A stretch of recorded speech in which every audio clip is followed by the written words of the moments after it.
할렐루야. 우리 토요 아침 새벽 예배 오신 여러분들, 또 온라인으로 참석하신 여러분들 모두 축복하고 환영합니다. 함께 우리 힘차게 찬송가 270장 찬양하며 나가도록 하겠습니다.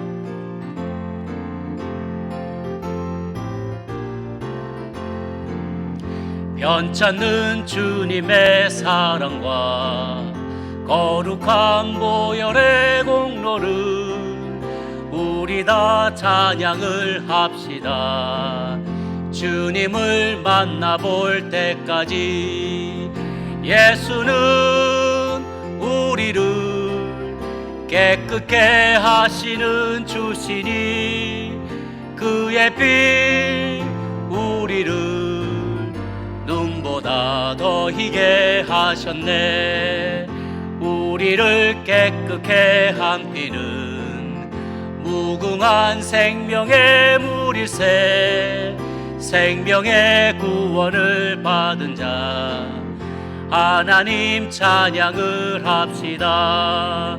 예수는 우리를 깨끗게 하시는 주시니 그의 피 우리를 눈보다 더 희게 하셨네.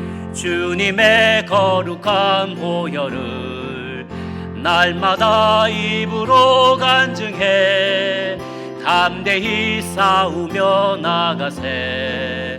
천국에 들어갈 때까지 예수는 우리를 깨끗게 하시는 주시니 그의 피 우리를 눈보다 더 희게 하셨네. 십자가 단단히 붙잡고 날마다 이기며 나가세. 머리에 면류관 쓰고서 주 앞에 찬양할 때까지 예수는 우리를 깨끗게 하시는 주시니 그의 피 우리를 눈보다 더 희게 하셨네.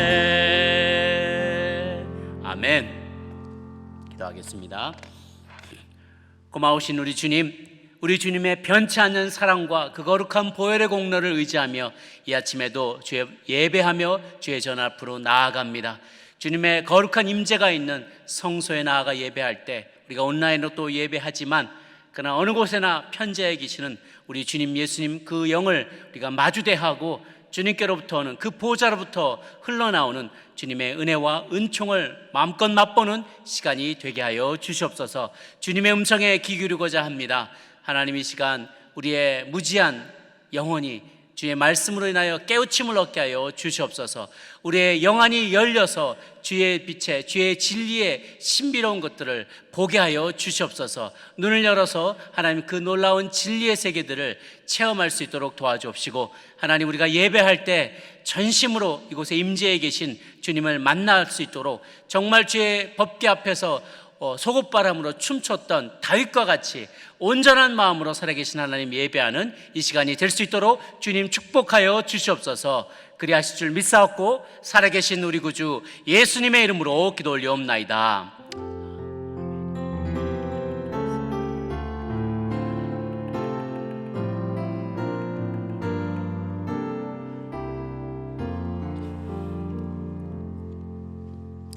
하나님 주신 말씀 함께 보도록 하겠습니다. 시편 132편 1절에서 18절까지의 말씀 함께 보도록 하겠습니다. 시편 132편 1절에서 12절까지의 말씀 함께 보겠습니다. 저 한 절씩 교독합니다. 1절 여호와여 다윗을 위하여 그의 모든 겸손을 기억하소서. 그가 여호와께 맹세하며 야곱의 전능자에게 서원하기를 내가 내 장막집에 들어가지 아니하며 내 침상에 오르지 아니하고 내 눈으로 잠들게 하지 아니하며 내 눈꺼풀로 졸게 하지 아니하기를 여호와의 처소 곧 야곱의 전능자의 성막을 발견하기까지 하리라 하였나이다. 우리가 그것이 에브라다에 있다 함을 들었더니 나무밭에서 찾았도다. 우리가 그의 계신 곳으로 들어가서 그의 발등상 앞에서 엎드려 예배하리로다. 여호와여 일어나사 주의 권능의 궤와 함께 평안한 곳으로 들어가소서. 주의 제사장들은 의의를 옷 입고 주의 성도들은 즐거이 외칠지어다. 주의 종 다윗을 위하여 주의 기름 부음 받은 자의 얼굴을 외면하지 마옵소서. 여호와께서 다윗에게 성실히 맹세하셨으니 변하지 아니할지라. 이르시기를 내 몸의 소생을 내 왕위에 둘지라. 내 자녀들 자손이 내 언약과 그들에게 교훈하는 내 증거를 지킬진대 그들의 후손도 영원히 내 왕위에 앉으리라 하셨도다. 여호와께서 시온을 택하시고 자기 거처를 삼고자 하여 이르시기를 이는 내가 영원히 쉴 곳이라. 내가 여기 거주할 것은 이를 원하였음이로다. 내가 이 성의 식료품에 풍족히 복을 주고 떡으로 그 빈민을 만족하게 하리로다. 내가 그 길상들에게 구원을 옷 입히리니 그 성도들은 즐거이 외치로다. 내가 거기서 다윗에게 뿔이 나게 할 것이라. 내가 내 기름 부음 받을 자를 위하여 등을 준비하였도다. 함께 읽습니다. 내가 그의 원수에게는 수치를 옷 입히고 그에게는 왕관이 빛나게 하리라 하셨도다. 아멘. 우리 시편 132편에서 134편까지는 성전에 올라가면서 부르는 어떤 노래의 마지막 부분에 해당이 됩니다. 많은 순례객들이 부르는 노래라기도 하고 또 포르기에서 돌아왔던 사람들이 불렀던 노래라고도 하는데요. 어쨌든지 간에 그 목적은 최종 목적은 하나님을 만나는 거예요. 하나님을 배우는 거죠. 만약에 순례에 목적지가 없다면 순례는 방랑이 되었을 거예요. 순례의 여정을 통한 깨달음이 없었다면 이 긴 순례 기간은 공허하게 낭비된 시간이 되겠죠. 그래서 그런 의미에서 그동안 올라가며 성전에 올라가는 노래, 올라가면서 불렀던 노래에 어떻게 보면 가장 최종 목적에 해당되는 내용이 오늘 본문 132편에 소개되어 있습니다. 132편을 두 군데로 좀 나눠본다면 크게 1절에서 10절까지 그리고 11절에서 18절까지 나눌 수 있는데요. 앞부분의 9절까지는 인간의 목적과 염원, 다윗이 자신의 염원을 하나님 앞에 올려드리는 내용이 있다고 한다면 10절에서 18절까지는 하나님이 그것을 보시고 하나님께서 약속하여 주시고 반응하시는 내용으로 구성되었다고 보면 좋을 것 같습니다. 그래서 좀 더 세분해 보면 1절에서 5절까지는 다윗이 언약궤를 예루살렘으로 옮기는 그러한 내용, 옮기기까지의 이야기, 그리고 다윗 왕조가 하나님께로부터 언약을 받는 이야기들을 반영한 내용이 나옵니다. 또 6절부터 10절까지는 솔로몬이 성전을 짓고 난 후에 여호와께 올려드린 그런 예식을 떠오르게 하기도 하고요. 그러니까 다윗도 나오고 솔로몬도 다 나옵니다.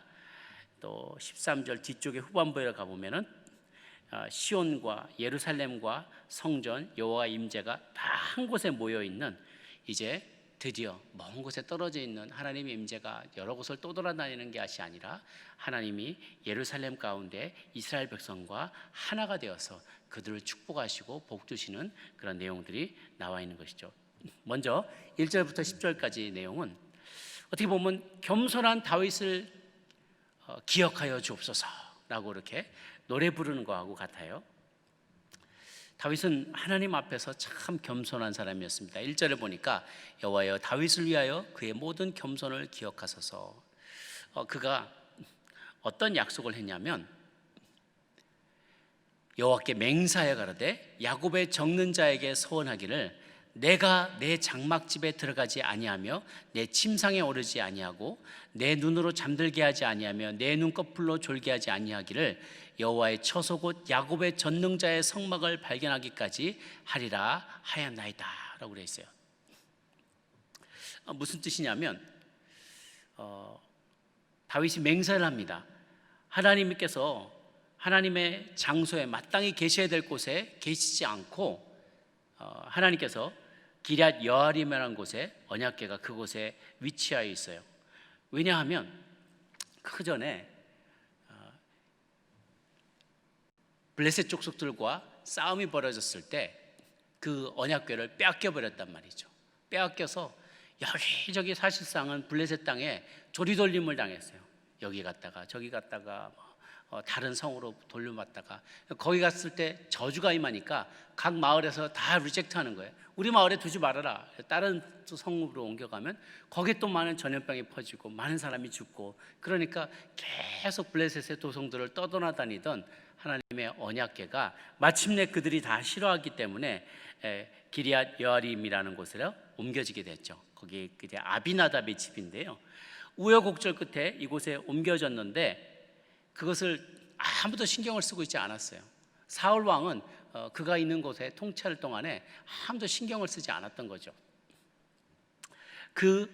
본래는 처음에는 실로, 에브라다 땅에 실로에 있었는데 그것이 그쪽으로 빼앗겼다가 다시 돌아온 게 길리앗 여아림이었어요. 그래서 1절에서 5절까지 보면 이 법궤를 안치할 장소를 찾는 다윗의 모습에 집중이 됩니다. 처음에는 법궤를 찾아다니고 그 다음에 그 찾은 법궤를 그 다음 안치할 장소를 또 찾는 거예요. 4, 5절에 보면 내 눈으로 잠들게 하지 않아 내가 자지 않겠다. 여호와의 처소 곧 야곱의 전능자의 성막을 발견하기까지는 내가 쉬지 않겠다라는 거예요. 하나님의 언약궤를 발견하기까지, 그 언약궤를 예루살렘으로 옮겨오기까지, 예루살렘에 옮겨왔어도 그것을 번듯한 성전에 옮기기까지 나는 결코 졸지 않겠다, 자지 않겠다, 이러는 다윗의 그런 마음이 표현되어 있습니다. 6절, 10절에도 그런 내용이 또 연결이 되는데요. 에브라임을 뜻할 수 있는 에브라다, 아까 처음에 말씀드렸던 것처럼 우리가 그것이 에브라에 있다함을 들었더니 에브라다는 실제로 실로가 있던 땅이었죠. 실로에 있다가 빼앗겼어요. 에브라다 땅에 있다함을 들었는데 지금 가보니까 나무밭에서 찾았다. 나무밭이 기럇 여아림입니다. 기럇 여아림에서 찾았다고다. 우리가 그의 계신 곳으로 들어가서 그의 발등상 앞에 엎드려 예배하려다. 그 언약궤가 있는 곳, 그 앞에 가서 예배했다는 거예요. 그런데 이제 여호와여 일어나사 주의 권능의 궤와 함께 평안한 것으로 들어가소서. 주의 제사장들은 의의 옷을 입고 주의 성도들은 즐거이 외칠지어다. 주의 종 다윗을 위하여 주의 기름 부은 반자의 얼굴을 외면하지 마소서. 이제 일어나셔서 기럇 여아림 이곳에 이렇게 누추한 곳에 있지 마시고 그래도 지성소에 원래 있었던 그 성막에 지성소가 있는 곳으로 다시 이제 옮겨가십시다라고 주님께 말씀을 드리고 모셔오는 것이죠. 그러면 이제 당신이 쉴 만한 곳에 쫙 머물게 되면 언약궤가 이리저리 여기서 밀치고 저기서 밀치고 마치 광야에 40년 동안 계속 옮겨 다녔던 천막의 신세처럼 광야의 장막의 신세처럼 계속 약속의 땅으로 들어왔는데도 계속 돌아다니는 그 모습을 너무나 안타까워했는데 이제 돌아다니지 않으셔도 괜찮습니다. 영원히 한 곳에 계실 수가 있습니다. 그 장소를 예비했습니다 라고 얘기하는 거예요. 그가 이제 우리가 잘 아는 바와 같이 이렇게 기럇 여아림에서 예루살렘으로 모셔오는 시도를 합니다. 처음에는 좀 시행착오를 겪었어요. 성경에서 얘기하고 있는 하나님께서 약속하고 그렇게 명령하셨던 그 제도 그대로 언약궤에 대한 리스펙트를 보여드리면서 사람이 제사장들이 그것을 지고 좀 이렇게 옮겨오는 것이 아니라 소달구지에다가 언약궤를 실어서 제도에 어긋나게 이렇게 실어오려고 시도를 했던 거죠. 그러다가 소가 뛰는 바람에 붙잡던 이들이 많이 죽게 되었어요. 이런 시행착오를 거치고 나서 이제 다시 한번 제대로 갖춰서 모든 것을 제대로 갖춰서 정성을 다하여 언약궤를 예루살렘으로 모셔오게 됩니다. 물론 이제 속옷바람으로 춤추면서 언약궤를 모셔왔을 때 다른 사람이 흉보기도 하고 아내가 흉보기도 하고 많은 일들이 있었지만 그럼에도 불구하고 내가 하나님 앞에서 정말 하나님의 임재를 우리의 성으로 모셔올 수만 있다면 내가 무엇을 해서라도 좋다. 그분 앞에서 나는 어린아이와 같이 춤이라도 추겠다. 그런 심정으로 하나님 앞에 나아갔던 그 모습을 하나님은 너무너무나 기뻐하셨습니다. 그렇게 예루살렘으로 모셔왔지만 예루살렘에 있는 성막의 지성소로 옮겨왔는데요, 어느 날 그런 생각이 드는 거예요. 자기는 이렇게 번듯한 백향목으로 지은 왕궁에 거하고 있는데 하나님의 임재는 성막 텐트 안에 모셔놓은 거예요. 아직도. 이거는 포터블이잖아요. 포터블은 임시집이잖아요. 하나님이 계신 임시집인데 자기는 이렇게 퍼머넌트한 좋은 왕궁에서 저렇게 시원한 곳에 이렇게 있는데 하나님은 저기 편박한 곳에 텐트 안에 이게 옹색한 곳에 모셔놓은 게 너무너무 죄송한 거예요. 우리도 그러지 않습니까? 가끔씩 꼭 여러분들은 어떤지 모르겠는데요, 좋은 집에 좋은 것 먹으면서 살고 있는데 한국에 혹은 타주에 우리 부모님들이 하루하루 힘들게 살아가고 계신다면, 굉장히 옹색하게 또 불편하게 계신다면 그것을 볼 때마다 혹은 생각할 때마다 자녀의 마음은 편치 않는 거예요. 나는 이렇게 좋은 곳에 있는데 내 부모님은 저렇게 어렵게 힘들게 지내신다니 내가 참 자식된 도리를 못하는 것 같고 너무 죄송한 마음이 마음속에 많이 드는 것이죠. 다윗이 그런 마음이 있었습니다. 그래서 나단을 선지자를 불러서 상의를 해요. 내가 이렇게 백향목 왕국에 거하는데 우리 하나님 아직도 천국에 거하시지 않느냐. 내가 하나님의 그 성전을 지어드리겠다. 그걸 어떻게 생각하시는지 하나님께 한번 여쭤봐라. 나단 선지자도 그걸 좋은 생각이라고 했어요. 그래서 하나님 앞에 여쭤봤을 때 하나님이 No thank you 하셨어요. 네 손에 피가 묻어있다. 너의 아들 솔로몬이 그 모든 것을 이룰 것이다 라고 하나님께서 약속을 해주십니다. 비록 다윗은 성전 건축의 바람을 이룰 수는 없었지만 그럼에도 불구하고 하나님과 성전을 향한 그의 열정은 조금도 사그라지지 않았습니다. 아들이 그것을 지을 것을 다 알면도 불구하고 모든 기술자들을 다 동원하고 또 이웃 나라들의 왕들에게 청하여서 좋은 백향목 나무와 기술자들을 동원하고 그리고 도면들을 참 만들어 가지고 아들은 그냥 숟가락만 하나만 딱 얻으면 될 정도로 모든 준비를 다 완벽하게 다 해놨던 거예요. 그렇게 오히려 겸손하게 자기가 할 수 있는 최선을 다하며 즐겁게 그 일을 감당했기 때문에 하나님께서는 그에게 놀라운 축복을 약속해 주시는데 그 내용이 이제 11절 이하로부터 나오게 됩니다.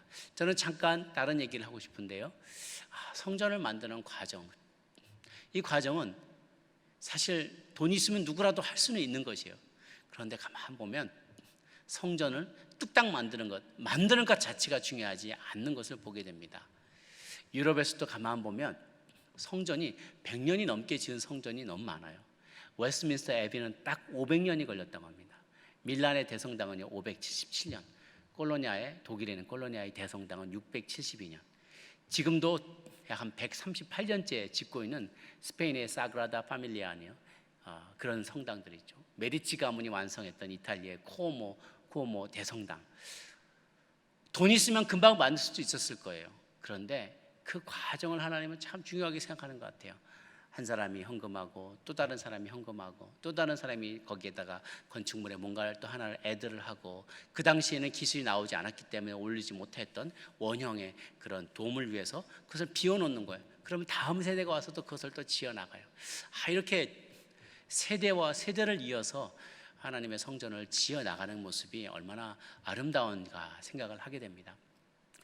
내 아이 세대에만 이 성전을 지은 게 아니라 내 다음 세대들도 나와 같은 동일한 믿음을 가지고 계속해서 성전을 지어나가고 확장하고 하나님의 나라가 이 땅에서도 확장이 되어지고 그리고 하나님의 나라 영의 세계에서도 확장되어져 나가는 것을 우리는 모두가 보기를 원합니다. 그것을 생각하면서 저희 교회를 생각하게 되었습니다. 저희 앞대 성전의 완공이 다 되어졌지만 그러나 아직도 지어져야 될 부분, 고쳐져야 될 부분이 있어요. 무엇보다도 우리 각 사람의, 우리의 주님의 성정된 우리의 몸, 우리의 커뮤니티, 우리의 공동체는 아직도 공사 중이에요. 그리고 끊임없이 이 공사는 이루어져야만 하고 지속이 되어야만 합니다. 내가 공사가 끝났다고 끝난 게 아니라 내 다음 세대에도 이어서 이 믿음의 가문을, 믿음의 공동체를, 믿음의 교회를 계속해서 이뤄나가고 지붕을 얹히고, 그리고 도움을 얹히고, 십자가를 얹히고, 그리고 길을 닦고 또 확장을 하고, 그러면서 주님의 커뮤니티가, 주님의 몸된 교회는 성장해 가는 것이죠. 저는 이렇게 다윗이 자기 때에 이룰 수 있었지만 하나님께서 너는 여기까지다라고 말씀하실 때 거기 순종하면서, 그러나 그가 할 수 있었던 최선을 다하여서 성전의 도면을 완성하고 모든 재료들을 준비하고 터전을 닦으면서 자신의 아들 때 그것을 완성할 수 있도록 모든 노력을 다 해놓은 것을 보고 참 많은 감동과 도전을 받게 됩니다. 우리가 끝이 아닙니다. 우리의 다음 세대가 있고 또 다음 세대가 있습니다. 그래서 3세 교육을 준비하는 2세 교육이라는 말씀을 저희 교육부에서도 많이들 하시는데요, 3세를 준비하면서 우리 2세대뿐만 아니라 그 다음 3세대도 대를 이어서 믿음의 여정을 계속해 나갈 수 있도록 우리의 주님의 몸, 주님의 성전된 우리의 몸, 우리의 커뮤니티, 우리의 영의 세계를 더욱 살찌우고 잘 준비할 수 있게 되기를 바랍니다. 11절 이후에는 이렇게 하나님 앞에 정성을 다해서 나아갔던 다윗과 또 믿음의 사람들에 대한 하나님의 약속이 나옵니다.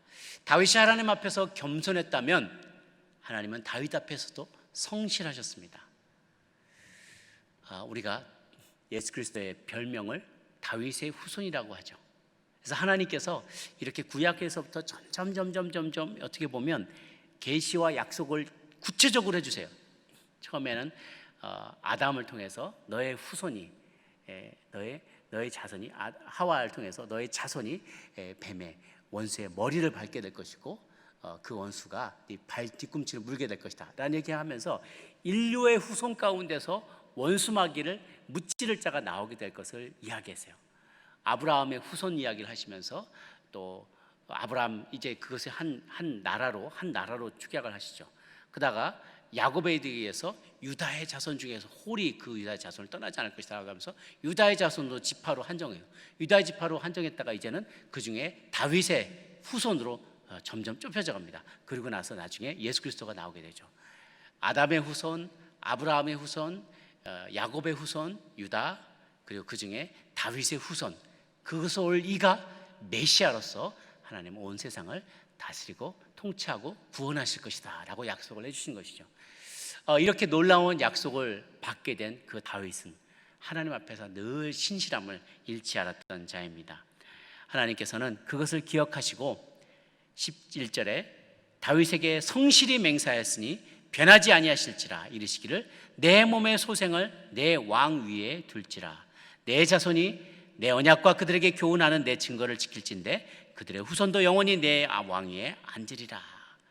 그래서 마치 사울의 왕위는 빼앗아서 다윗에 주신 것과는 대조적으로 너의 왕위에 내 명령에 순종하기만 한다면 너의 왕위가 끊이지가 않을 것이다. 영원히 너의 후손들은 왕으로 삼겠다라는 약속을 해주셨어요.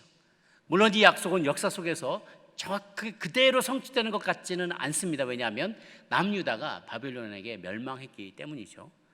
그러나 다윗의 후손으로 영원한 왕을 삼겠다는 그 약속은 영원한 하나님 나라의 왕이신 예수 그리스도의 탄생과 그리고 통치로 이어지게 되는 것으로 우리가 이해하게 됩니다. 이 약속은 그리스도께서 십자가의 구속을 이루시고 부활 승천하심으로 완성이 되게 되죠. 그리고 주님께서는 시온을 택하셔서, 예루살렘을 택하셔서 자기 거처로 삼으시고 내가 여기에 영원히 쉴 곳이다 라고 얘기를 하십니다. 내가 여기 거주할 것은 이를 원했기 때문이다. 그리고 15절에 보면 거기에 있는 모든 이들이 풍족하게 먹게 되고 이성의 식료품에 풍족히 복을 주고 먹을 것을 풍성히 주겠다. 먹을 것이 떨어지지 않겠다는 거예요. 여러분, 먹을 것, 입을 것, 거할 것 걱정 없게 사는 세상이 얼마나 복된 세상이겠습니까? 우리가 걸핏하면 그런 걱정이 앞서죠. 이러다가 내가 이 직업을 잃게 되면 어떡하나, 이러다가 이 돈이 다 떨어지게 되면 어떡하나, 이러다가 내 건강을 상하게 되면 어떡하나. 그런데 하나님이 우리와 함께 계신다면 시온에 내가 거하리라. 먹을 게 떨어지지 않게 하겠다. 내가 내 아들을 보내서 너를 영원토록 통치하겠다. 인간의 왕은 우리를 착취하기도 하고 우리를 못 살게 하기도 하고 하나님의 뜻과 상관없이 자기 욕심을 채우기 위해서 우리를 고난으로 몰아넣기도 해요. 그러나 우리의 창조주 되시는 우리 하나님 아버지, 그분의 현현인 예수 그리스도께서 다스리시고 통치하시는 그 나라는요, 온전히 그의 백성 가운데 그 어느 누구도 굶주리지 않고 그 어느 누구도 험한 데 거하지 않고 집 없이 먹지도 못하고 입지 못하고 거하지 곳이 없는 그러한 불행을 겪게 하지 않으신다는 거예요. 그분은 완벽한 통치자이시고 완벽한 지혜자이시기 때문에 우리의 모든 필요를 아시고 필요를 채우실 수 있는 능력도 있으신 분이세요. 그분이 예루살렘에 거하신다. 우리 교회는 영적인 예루살렘이에요. 우리와 함께 하시다는 그 약속을 해주신 것이죠. 우리에게 약속해 주시면서 다윗에게도 동일한 약속을 주십니다. 그것은 무엇인가? 17절 18절에 나옵니다. 거기서 다윗에게 내가 뿔이 나게 할 것이다. 내 기름 부은 받은 자를 위하여 등을 준비해 주겠다. 뿔은 권위, 힘을 상징합니다. 기름 부음 받은 것은 메시아, 구원자를 상징적으로 얘기해 주는 것이죠. 하나님께서는 그의 원수에게 수치를 옷 입히고 그에게는 왕관이 빛나게 하겠다라고 약속해 주시면서 겸손히 하나님을 섬겼던 다윗을 궁극적으로 높여주시고 원수들은 낮추며 원수들이 그 앞에 무릎 꿇게 할 것이라는 것을 약속하여 주십니다. 내가 너의 집을 지어주겠다. 너의 왕조를 이어가게 하겠다. 후손을 통하여 메시아가 태어날 약속도 해주겠다라고 말씀하여 주십니다. 사랑하는 여러분, 오늘 말씀을 들으면서 성전을 사모하는 다윗의 열심을 배우게 됩니다. 성전 중심으로 살아가기를 원하였던 다윗의 마음을 이해하게 됩니다. 늘 올 수 있는 것처럼 언제든지 마음만 먹으면 올 수 있는 것처럼 생각했던 이 성전 예배가 얼마나 귀한 건지요. 지난 수요일 날 제가 처음 라이브로 여기서 성전에서 예배를 드렸는데요. 다들 얼마나 감격스러워하고 얼굴이 상기돼 있고 정말 막 속이 뻥 뚫리는 듯한 느낌이 들었다는 이야기들을 하세요. 저도 그랬습니다. 다 함께 성도들, 많은 숫자는 아니지만 우리 교육자들과 또 스태프들과 함께 이 공간에서 예배 드리는데요, 예배 드린다는 것이 무엇인지, 참으로 예배하는 게 무엇인지 그 마음속에 느껴지는 것이 있었어요. 하나님은 우리의 삶의 중심에 예배가 있기를 원합니다. 제가 예배가 무엇일까 생각해 보니까 저만, 설교자만 일방적으로 하나님의 말씀을 선포하는 그게 예배가 다 아니더라고요. 찬양하고 기도하고 나의 삶을 헌물로, 헌금으로 또한 표현하면서 드리고 설교 말씀도 듣고 기도하고 선포하며 찬양하며 이 모든 게 다 예배 안에 들어있어요. 그래서 제가 여러분 설교를 들을 때에도 마음으로 계속해서 아멘 아멘 하면서 이 안에서 역동이 일어나야 됩니다. 아멘 아멘, 그 말씀을 내가 받기를 원합니다. 내가 그대로 실천하겠습니다. 나도 그렇게 동의합니다 하면서 다이나믹하게 예배드렸으면 좋겠어요. 제가 한번 예배 실제라는 클래스를 미국 친구들하고 같이 들었던 적이 있는데요, 그중에 남침내교에서 왔던 친구들이 있었어요. 근데 그 친구들이 자기들이 이렇게 디자인한 예배를 시연을 하는데요, 뭐라고 한마디 하면 흑인 우리 형제들 또 전도사님들이 뒤에 앉아 있었는데 설교자가 누구 말 한마디 하면 에멘, 그리고 막 거기다 뒤에서 대고 에멘 하고 그러면서 추임새를 넣는데요. 와, 그게 사람들 뭐 하는 건가, 제가 그런 걸 처음 봐가지고 너무 당황했던 기억이 나요. 그런데 얼마나 이렇게 어깨춤이 절로 나는지요. 하나님 말씀하신 것에 대해서 나도 아멘 하고 얘기하고, 나중에 어디 다른 예배에 가보니까요, 흑인 교회에서는 설교자가 막 말씀하는 게 마음에 들면은 회중석에서 막 이렇게 뚱뚱한 흑인 할머니가 막 나오세요. 막 중앙으로 나와가지고 담임 목사님 보고 딱 Amen to that 그러면서 자기도 동의한다 이거예요. 막 Amen 하고 얘기하고 한마디 하면 성가대에서도 막 Amen 하고 막 그러면서 막 추임새를 넣는데요. 이게 살아있는 예배구나. 다윗은 그 예배 현장을 사모했어요. 편벽한 곳에, 멀리 외딴 곳에 하나님의 임재가 멀리 있다는 게 너무 안타까워서 하나님, 내가 어떻게든지 모셔오겠습니다. 모셔왔는데도 마음이 너무 불편한 거예요. 나는 이렇게 좋은 곳 있는데 주님은 저렇게 그냥 텐트에 계신 게 너무 힘들었던 것이죠.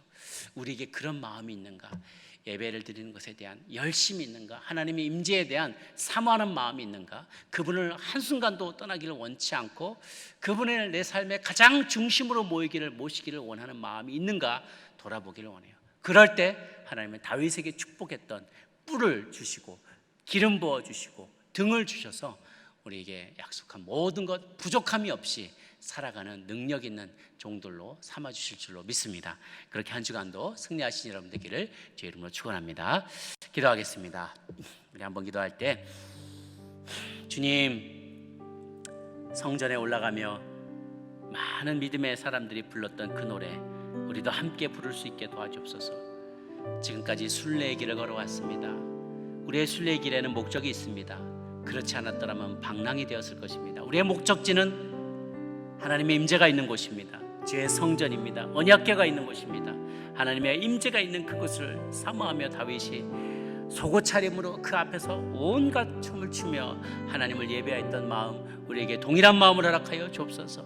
하나님 모실 곳 없어서 천막 가운데 지성소 가운데 계신 것이 너무 안타까워 성전을 세워드리겠습니다라고 그렇게 열심을 내며 나무를 준비하고 도면을 준비하고 모든 것을 다 준비했던 다윗과 같이 우리도 열심을 내며, 하나님, 내 대에 이 성전의 건축이 끝나는 것이 아니라 나에 대해 믿음의 가문을 이뤄나가는 것이 끝나는 게 아니라 나는 공사 중입니다.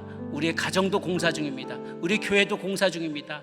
이것이 한 세대가 지나고 두 세대가 지나고 100년, 200년, 300년 이어진다 할지라도 아니면 끝까지 하나님의 전을 건축하는 우리의 믿음의 가정 되게 해주시고 믿음의 교회, 믿음의 공동체가 되게 하여 주옵소서. 같이 한번 통성으로 기도하며 나가도록 하겠습니다. 함께 기도하겠습니다. 오 주 하나님 아버지, 이 시간 우리가 간절히 기도하며 나아갑니다. 다윗이 주님 앞에 전심을 다하여 예배했던 것처럼 이 시간도 우리가 하나님 앞에 예배하며 나가기를 원합니다. 주 하나님 아버지, 하나님의 임재가 있는 곳으로 나는 순례하며 나아갑니다. 우리 인생의 여정, 이 순례자의 여정을 하나님의 마칠 때쯤에 하나님의 임재가 있는 곳에서 우리의 순례를 마치게 되기를 원합니다. 하나님께서 우리 가운데 허락하여 주신 하나님의 임재를 우리가 너무나 소홀히 여겼습니다. 늘 예배 드릴 수 있는 곳, 언제든지 내가 원하면 예배 드릴 수 있다고 생각하며 하나님의 전을 소홀히 여겼습니다. 그러나 그 전에 나가는 것이 얼마나 소중한지 이제 깨닫습니다. 하나님, 겸손하게 주님의 임재를 구하며 주님을 만나기를 간절히 소원했던 다윗과 같이 늘 하나님을 예배하며 주님을 평안한 곳으로 모시며 하나님의 임재가 있는 곳 앞으로 늘 다가가려고 애쓰는 다윗의 심정을 가지는 저희들 되게 하여 주옵소서. 하나님, 오랜 시간이 걸릴지라도 우리의 가정이 하나님의 임재를 모신 곳이 되기를 원합니다. 우리의 직장이 하나님의 임재 언약궤를 모신 곳이 되기를 원합니다. 우리의 하나님 예배당에 하나님, 우리가 아무리 찬양을 드려도 하나님의 임재가 없다면 헛것인 줄 믿습니다. 하나님, 우리가 이 예배할 때, 찬양할 때, 기도할 때, 우리의 재물을 주님 앞에 헌금을 드릴 때, 하나님, 우리가 우리 자신을 주님 앞에 산 제물로 드릴 때 이곳에 하나님의 언약궤가 있기를 원합니다. 이곳에 하나님의 임재가 있기를 원합니다. 하나님, 그래서 우리의 삶이 하나님을 중심으로 돌아가는 우리의 인생 되기를 간절히 바랍니다. 성실하신 하나님, 다윗에게 약속하셨던 것처럼 하나님, 내가 너희 자손들에게 두고두고 복을 주겠다. 너희 자리에서 하나님 왕위를 이을 자가 끊이지 아니할 것이다. 너희들 가운데 굶주린 자가 없을 것이다. 너희들 가운데 옷을 못 입는 자가 없을 것이며 거처할 것이 없는 자가 없을 것이다. 주님께서 두루두루 주셨던 그 모든 축복과 귀한 약속들이 다윗의 자손들에게 이어졌던 것처럼 우리 모든 믿음의 자녀들에게도 이어지게 하여 주옵소서. 아무리 제너레이션이 지나갈지라도 우리의 2세대, 우리의 3세대, 4세대 대를 이어서 우리가 주님의 성전을 건축해 나가며 주의 성전된 나의 몸과 우리의 가문을 주님 앞에 아름답게 세워나가는 저희들 모두가 되게 하여 주시옵소서. 좋으신 하나님 아버지, 이 아침에도 주의 말씀으로 도전하여 주시니 감사합니다. 하나님의 성전이 귀한 줄 알고 늘 하나님의 임재를 구하며 주님 앞에 늘 무릎 꿇고 하나님의 모시기를 원하는 저희들 되게 하여 주시옵소서. 하나님 앞에 정결한 마음, 정직한 마음 끝까지 지키고자 애쓰며 몸부림치며 죄를 회개하며 토해내며 주님만을 예배하는 저희들 될 수 있도록 주님 도와주시옵소서. 부족하지만 그렇게 주님 앞에 예배하며 나가고자 합니다. 늘 함께하여 주시옵소서. 이제는 우리 주 예수 그리스도의 은혜와 하나님 아버지의 크신 사랑과 성령의 교통하심이 다윗과 같이 하나님의 임재를 사모하며 하나님의 언약궤가 우리의 삶 가운데 거하기를 소원하며 우리의 모든 삶이 주님의 임재를 중심으로 돌아가며 또 하나님의 기쁘시게 하는 일에 힘쓰기를 원하는 이 자리에 고개 숙인 모든 주의 백성들 머리 위에 또 온라인으로 예배하는 모든 주의 사람들 머리 위에 이제로부터 영원토록 함께 하시기를 간절히 축원하옵나이다.